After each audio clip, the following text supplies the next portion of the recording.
आता बातमी पुण्यातून।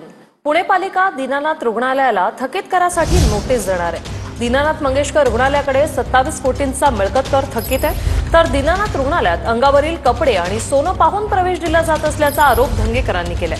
दरम्यान ईश्वरी भिसे मृत्यू प्रकरणात पुणे पोलिसांची चौकशी पूर्ण झाली आहे। पुणे मनपा दीनानाथ रुग्णालयाला थकीत करासाठी नोटीस देणार आहे। दीनानाथ मंगेशकर रुग्णालयाकडे 27 कोटींच्या कराची थकबाकी आहे। रुग्णालयाकडून कर वसुली करा अशी मागणी सुप्रिया सुळेंनी पुणे मनपा आयुक्तांकडे केली। 48 तासात निर्णय न घेतल्यास आंदोलन करणार असा इशाराही त्यांनी दिलाय। यावर कोणताही टॅक्स थकला नाही असं स्पष्टीकरण दीनानाथ मंगेशकर रुग्णालयानं दिलंय। नियम कायदे हॉस्पिटलनी पूर्णपणे पाळलेले नाहीत। साधा टॅक्स पण पुणे म्युनिसिपल कॉर्पोरेशनचा जो हक्काचा आहे 27 कोटी रुपये भरलेले नाहीत, कुठलाही बँड वाजवला नाही, काही नाही, आणि म्हणतात मॅटर सबज्युडिस आहे। यूडी मंत्रालय आणि DCM 1 यांच्याशी याची चर्चा करणार आहे। हॉस्पिटलचा जो पालिकेचा टॅक्स आहे तो कोर्टाच्या अधीन आहे। हॉस्पिटलचा कॉर्पोरेशनचा एकही रुपया आम्ही थकवलेला नाही। आम्ही जे पैसे भरतो ते कोर्टामध्ये भरतो। आत्ता जे आम्ही टॅक्सचे पैसे भरतो ते कोर्टामध्ये भरतो, त्याच्यात आमचा एकही रुपयाचा टॅक्स थकलेला नाही आणि थकूच शकत नाही, नाही तर बंद करतील। ईश्वरी भिसे मृत्यू प्रकरणात पुणे पोलिसांची चौकशी पूर्ण झाली। प्रकरणाशी संबंधित व्यक्तींचे जबाब पुणे पोलिसांनी नोंदवले आहेत। दीनानाथ रुग्णालयातलं CCTV फुटेजही पुणे पोलिसांनी तपासलंय। महाराष्ट्र मेडिकल काउन्सिलनेही दीनानाथ रुग्णालयाला नोटीस दिली। उपचार प्रक्रियेत किती डॉक्टर सहभागी होते याची माहिती मागवण्यात आली।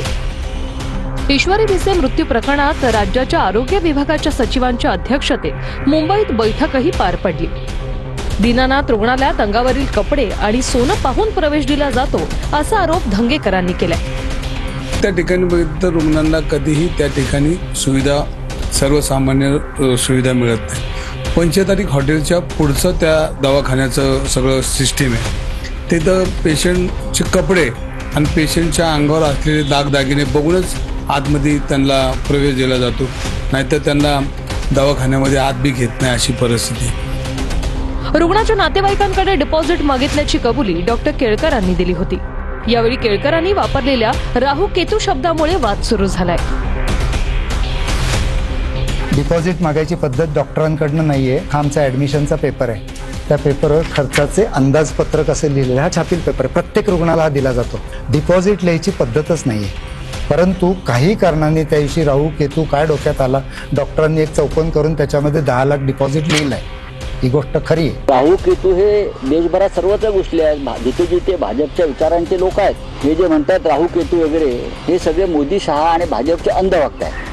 आणि अंधभक्त हा धर्मांध असतो, त्याला सामान्यांचा विचारच करता येत नाही। त्यांच्या डोक्याला मेंदूला बधिरता आणलेली आहे या राजकारणामुळे, आणि त्यातून त्यांना राहू केतू दिसतात।